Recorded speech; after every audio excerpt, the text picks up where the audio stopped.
pagi Saklar, selamat pagi semuanya. Sekarang kita masuk dalam renungan kita hari ini. Ada renungan kita hari ini terambil dari kitab 2 Samuel pasal yang ke-21 ayat yang ketiga. Saya bacakan buat teman-teman semuanya. Daud berkata kepada orang-orang Gibeon itu, "Apakah yang dapat kuperbuat bagimu? Dan dengan apakah dapat kuadakan penebusan supaya kamu memberkati milik pusaka Tuhan?" Nats yang barusan kita baca terambil dari 2 Samuel pasal yang ke-21 dengan judul perikop orang-orang Gibeon dan keluarga Saul. Pada perikop ini diceritakan pada masa kepemimpinan Raja Daud terjadilah kelaparan yang beruntun selama 3 tahun berturut-turut. Dan melihat hal ini, maka Daud ini menghadap Tuhan dan bertanya mengapa hal ini terjadi dan apa solusinya. Kemudian Tuhan berfirman bahwa Daud ini harus menyelesaikan permasalahan antara Saul dengan orang-orang Gibeon. Karena Saul ini memiliki hutang darah terhadap orang Gibeon. Orang Gibeon ini sebenarnya bukan orang Israel.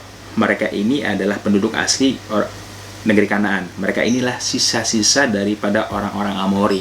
Jadi dulu diceritakan ketika zamannya Yosua, ketika nenek moyangnya Israel ini memasuki tanah perjanjian, maka Gibeon ini dengan akalnya akhirnya mereka bisa membuat satu buah perjanjian dengan orang Israel, sehingga orang Israel ini bersumpah bahwa tidak akan membunuh orang-orang Gibeon. Jadi ada sumpah antara nenek moyangnya orang Israel ini dengan orang-orang Gibeon. Tetapi walaupun sudah ada sumpah ini bahwa orang Gibeon tidak boleh dibinasakan, tetapi ada satu buah kejadian di mana Saul ini mengiktiharkan, merencanakan untuk menghabisi orang-orang Gibeon. Apa yang kita pelajari di sini adalah bagaimana Tuhan itu menghargai sumpah yang telah terjadi. Walaupun sumpah itu terjadi jauh sekali sebelum zamannya Daud atau zamannya Saul. Sumpah ini terjadi antara nenek moyangnya orang Israel, ya waktu itu di bawah pembinaan Yosua dengan nenek moyangnya orang Gibeon. Tetapi buat Tuhan, sumpah adalah sumpah. Orang harus menghargai sumpah yang diucapkan.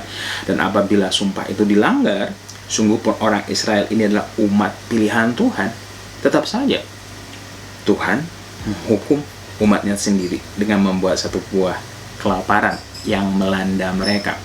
Jadi ada satu hal yang unik di sini, di mana bangsa yang bukan umatnya Tuhan bisa menghukum orang Israel dengan satu buah kelaparan yang disebabkan oleh Tuhan karena mereka tidak menghargai sumpah yang telah diikrarkan oleh nenek moyang mereka.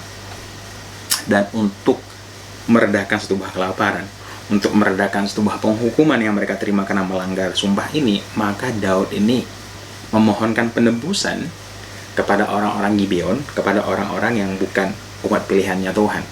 Dan akhirnya kita melihat bagaimana setelah Daud ini menggenapi apa menjadi permintaan orang-orang Gibeon, yaitu 7 orang keturunan daripada Saul ini dihukum mati, digantung di hadapan Tuhan, maka Tuhan mendengarkan apa yang menjadi doa orang-orang Israel dan Daud dan mengakhiri kelaparan yang sudah terjadi selama 3 tahun di negeri itu. Hal yang kita bisa pelajari yang menjadi refleksi kita pada hari-hari ini bersama-sama pada pagi hari ini adalah supaya kita menghargai, supaya kita yang pertama adalah jangan sembarangan bersumpah. Yang pertama adalah jangan sembarangan bersumpah. Jaga perkataan kita, karena setiap sumpah yang kita ucapkan maka kita melibatkan Tuhan di situ. Dan sumpah ini memang sangat berbahaya, ada risiko. Jadi ketika kita bersumpah kita tidak boleh lalai. Kalau lalai kita akan menghadapi yang namanya penghukuman. Itu yang pertama. Oleh karena itu memang jangan bersumpah. Bahkan di Musa mengatakan, kamu jangan sembarangan bersumpah, karena Tuhan memandang orang bersalah orang yang bersumpah. Jadi itu yang pertama. Yang kedua adalah kita harus menghargai perkataan kita atau janji yang telah kita ucapkan. Ini dosa besar saya nih, teman-teman. Saya adalah orangnya nggak enakan. Jadi setiap kali saya bertemu dengan orang, hampir semua apapun yang orang ajukan saya bilang iya. Dan di tengah-tengah perjalanan saya sering sekali mencari satu buah alasan yang buat saya cukup diterima untuk menolak janji. Dan jujur pada pagi hari ini saya ditegur oleh Tuhan supaya saya tidak boleh sembarangan berjanji. Kita harus terbiasa, harus belajar untuk mengatakan kalau memang kita nggak bisa, bilang enggak. Jangan mengiyakan. Jadi pada pagi hari ini mungkin pelajarannya buat saya pribadi, buat teman-teman juga yang suka selama ini berjanji, tolong hargai janji yang kita buat. Karena begini, cara kita menghargai ucapan kita itu tidak saja menunjukkan kualitas kita sebagai seorang pribadi, tetapi juga kualitas Tuhan kita yang kita sembah. Jadi yang kedua, memang kita jangan sembarangan mengucapkan perkataan, hargai perkataan yang kita ucapkan.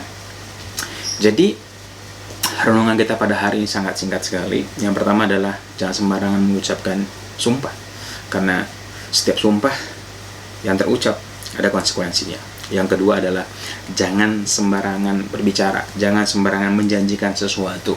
Belajar menjadi orang yang bertanggung jawab terhadap apa yang kita katakan, karena setiap janji yang kita ucapkan bisa dibilang adalah hutang, dan kualitas kita menggenapi janji yang kita ucapkan itu tidak saja berbicara kualitas kita secara pribadi, tetapi kualitas Tuhan yang kita sembah. Oleh karena itu Tuhan memandang bersalah orang yang tidak menghargai perkataannya. Dengar baik-baik, Tuhan memandang bersalah kepada orang-orang yang tidak menghargai perkataan yang diucapkannya, yang tidak menghargai setiap janji yang diucapkannya. Oleh karena itu, berhati-hati dalam berbicara. Ada adigum nih yang populer di masyarakat, dan buat saya itu benar juga adanya gitu. Jangan membuat janji ketika kamu lagi senang, dan jangan sembarangan ngomong ketika hati kamu lagi panas, ya. Jadi jaga perkataan kita.